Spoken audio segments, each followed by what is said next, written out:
Leemon, first of all, thank you for taking the time to meet with me. I'm Soniya, I'm the founder of Orbis 86, and we focus on Web3 onboarding.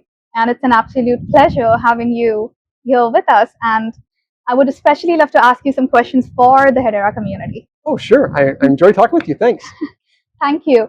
So, Leemon, Hedera's focus, and just today we had an amazing conversation with Mans with Genfinity and King Solomon, and we were talking about using Hedera for mass onboarding. Hedera has an amazing consensus service. A lot of people don't realize that it's not just transactions that can be logged onto chain or on a DLT in our case, but you can also log consensus messages. And that's how Avery Dennison is using it. And Avery Dennison is responsible for billions of transactions being created, right? What I would love to ask you is, what are some of the use cases that we are building on Hedera that you are excited about? And I will do a deep dive on decentralized recovery. I definitely want to touch upon that. But just before that, in terms of people using Hedera, right? Which are some of the use cases that excite you? So I'm very excited about a number of different things. There's things like tokenizing carbon credits and energy and having markets for that. There's things like recording information about supply chain through the consensus service, which is, it's like a notary public service. Right. The idea is you put in your messages, they get timestamps that are agreed to by the whole network. They put in an order that is agreed to by the whole network, and then they are there as part of it forever. And so you can forever go look it up, and you can see what date it happened on and what order it was in, and it's immutably recorded forever. There are a lot of uses for that. And people are even using this, I'm talking about HCS because it's what you brought up, but people are using this for things like getting recordings from Holocaust survivors, and then you permanently prove that this was on a certain date. Someday when AI can make this up and make it all fake, you'll know that it happened before that date because you've logged the date of it, guaranteed. Or you can sign it with a key, and then maybe if you lose your key someday, you can know that it came in the days before you lost your key. There's a lot of reasons to do this. You can do this like a nonprofit can publish their books, and you could have it where you know that everybody is seeing the same thing. That's the other nice thing about HCS, is that you have this guarantee that I'm not going to tell you one thing and tell someone else something else. You have the guarantee that whatever I say, I'm saying to the whole world, and it's exactly the same. It's exactly the same. So being able to not just verify the proof of origin, but also making sure that it is authentic and not being tampered with, that is also something that can be done. A follow-up question that I have to it is, now HCS would be great for maintaining a record of these transactions, but ideally, what kind of data storage would you pair this service with in order to bring to life what you spoke about? So we have our data storage in Hedera, but you're talking about what the user have for data storage? So the data storage, I mean, when you say that people can actually record this, can they actually store all of these video files on Hedera today?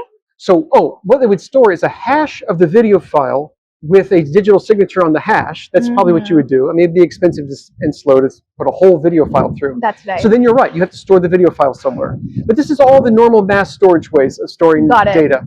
And so you can store it online in any of the online cloud servers, or you can store it in cold storage. There's lots of ways to store it. So the only thing that you then make sure is, of course, if you have a hash of the file, then that hash determines in future if somebody is trying to check whether this file has been tampered with. Exactly. The hash serves as the proof. Exactly. So it's tamper-proof in the hash in the file, and it's tamper-proof in the signature on it, all that stuff. Right, because today we actually don't have decentralized data storage solutions that are cheap to access. And we know we talk about IPFS, but IPFS spinning is actually more expensive than S3 storages today. So that makes it challenging. Let's talk about decentralized recovery, because that has been a large onboarding challenge for people. Even on Ethereum, we have seen 4337 come out into play, right, where you have account abstraction. And in Hedera, you have been pushing for decentralized recovery. What I love about it is decentralized recovery and custody. You're not just talking about barbarians being able to use it, but being able to leverage that for a lot of different use cases that are not just Web3 specifics, but also Web2 specific. Exactly. So this has nothing to do with Hedera or even Web3. It's universal. It's anytime you have secrets you need to store. Okay, so that's true if you have on a blockchain, you have the key to your account. Absolutely, that's a secret you could store. Or your list of passwords that you use to get into websites. That's a secret. Or pass keys that your phone uses to get into websites for you. Or DIDs, decentralized identity, that you want your entire life to be using this DID on your phone to authenticate to people and do zero-knowledge proofs with them. But what if you lose your phone? You've lost your entire identity. In every part of normal life, we have a safety net. Right. If I lose my password to my bank will let me someday get my money. I can ultimately go to the courts and they would help me get my money. Right. You lose your key on a blockchain, you're out of luck. Yeah, and a lot of liquidity on the blockchain today is locked up because of lost keys. I know. People go to landfills and look for hard drives. Okay. I hear that, yes. Good luck finding those. Good luck finding the keys. Okay. So right now the blockchain community is enthusiasts. We put up with some of this friction. Mainstream, though, will not. Absolutely. You can't. You have to make it automatic. You have to make it easy. You have to make it invisible so that any average person can put their entire life on the blockchain and not have a chance of losing it. Right. You have to have that.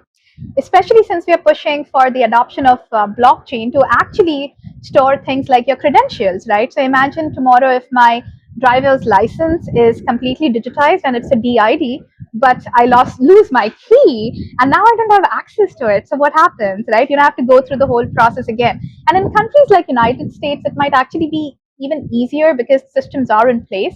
But we have so many countries across the globe where you have rampant corruption or you just don't have well-developed systems, and they will struggle with this. Yes. So, and that's not even a blockchain activity. Just a real-world use case. It's just a real-world use case, your driver's license, your passport, other kinds of things, maybe even credentials like your diplomas and things. So what you need to do is you need to have everything protected by a key in your phone that's stored inside the secure chip in your phone. Your whole life can be run by that. That becomes far more secure than passwords, but you can store passwords in there too. Then the question is, what if you lose your phone? The only answer is you either give it to one person you trust. Hey, I'll give it to FTX. I trust them, right? Okay. Maybe that's not a good solution. Or you find a bunch of helpers to hold shares of it for you. Right. Okay, so everyone talks about that. So in account abstraction, they talk about that. In social recovery, they talk about that. But that's not enough. You have to have your phone every day, behind the scenes, invisibly, checking the other person's phone of the helper and asking, do you still have my share? Mm-hmm. If you don't do that, I guarantee you, your helpers are going to lose their phone, they're going to upgrade to a new phone, they're going to lose your information, and you will never know until you need it, and then it's too late. So if I am assuming that, I've given my key, I've sharded it, 10 people hold a shard each that's unique, but then 5 of them just lose access to their phone, or 6 of them lose access to their phone. And if the consensus mechanism is such that only 5 people need to vote or, come together and say, yes, this is the person, yes, they should be recovering their key. But if I don't have those 5 people, then what? It's all gone. It's all gone. So whatever the threshold you set. So if it's 10 people, you might say maybe 6 out of 10 are needed to recover. Then if 5 of them lose it, you're out of luck. On the other hand, if 6 of them are dishonest, you're out of luck. Yes, collusion. Collusion, because then they could recover your key on their own and go use it to do things. Yep. And it's not just keys, it's passwords or your mother's secret recipe or whatever it is. Whatever you have put on whatever there. Whatever you have there. KFC, I guess, got released. The secret recipe that... oh, really? I need to go and look for it. So they should have used DREC. Yeah. So what you have to do is you have to find helpers that you trust. Mm-hmm. You have to pick enough of them so that you are safe from both accidental loss and theft. And if you pick too few, it's too easy to steal and too easy to lose. You want to pick a lot of them and then say maybe half are needed to recover. So as long as at least half of them are still running, you're okay. And as long as at least or a little over half of them are honest, you're okay. That's I think, the ideal situation. So do you think that in this case, I know we still don't have community nodes and stuff on Hedera up and running, right? But we also recently reduced our staking from 6.5 to 2.5. But what I'm thinking is, with use cases like these, does it create a market of service providers, right? Because finding 10 people that I trust, or as you said, maybe I want 100 people, but then how do I reach out to those 100 people? And there we get helper as a service.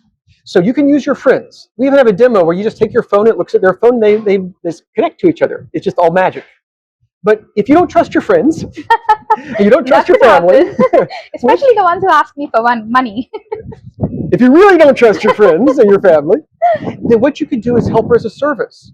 You could have banks offering this service. Right. And you don't have to trust one bank. You trust 10 banks and not have any 5 of them lose your secret or any 5 of them be evil.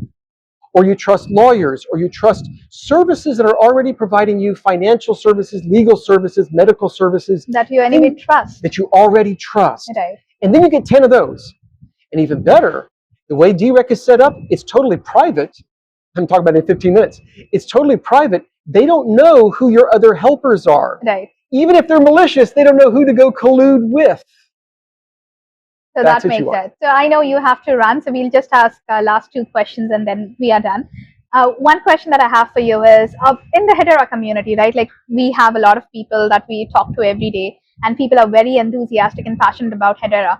However, when we look at how does the network make fees, the gas fees are extremely low, which makes it attractive to the enterprises to come and build solutions on top of it, because it's not just low gas fees, but it's also low fixed gas fees in US dollars, and Yes. the world transacts in US dollars.